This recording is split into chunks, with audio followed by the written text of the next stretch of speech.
Pope Francis, the 266th leader of the Roman Catholic Church, has died at the age of 88. His final days were marked by a battle with pneumonia, a culmination of the respiratory issues he had faced for much of his life. Even from his hospital bed, he remained connected to the world, checking in daily with the Catholic parish in Palestine's Gaza, offering them words of support and solidarity. Cosa avete mangiato oggi?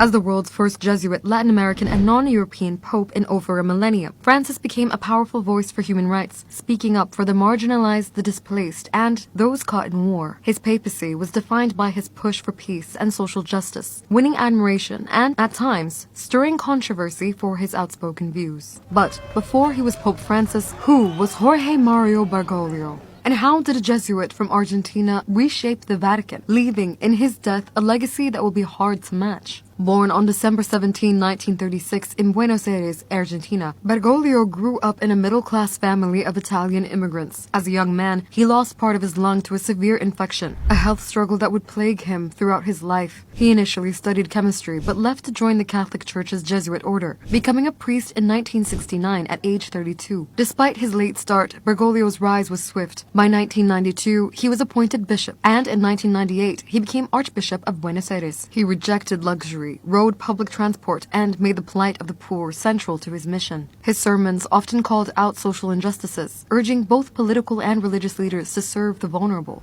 During the 2005 conclave, when Catholic cardinals met at the Vatican to choose a new pope following the death of Pope John Paul II, he was seen as a strong candidate, but lost to Benedict XVI. When Benedict made the unprecedented decision to resign in 2013, Bergoglio was elected as pope. Taking the name Francis after Saint Francis of Assisi, he signaled his commitment to humility, peace, and care for the poor. From the moment he assumed the papacy, he shook up the Vatican by rejecting the traditional papal residence, pushing for reforms, rooting out corruption, and confronting the Church's long history of child abuse scandals. Francis didn't just challenge the Church, he challenged the world. Few world leaders were as vocal as him in calling out Israel's war on Gaza and saying it amounted to a genocide. He repeatedly urged for an immediate ceasefire, calling it not war, but cruelty. Across other conflict zones from Ukraine to Sudan and Syria to Myanmar, he called for peace, pressed for international support for refugees and the displaced, and condemned foreign powers fueling wars for their own gain. He was one of the rare world figures to denounce the persecution of Rohingya Muslims, calling them our brothers and sisters. As the son of immigrant parents, Francis was a vocal advocate for refugees, condemning harsh immigration policies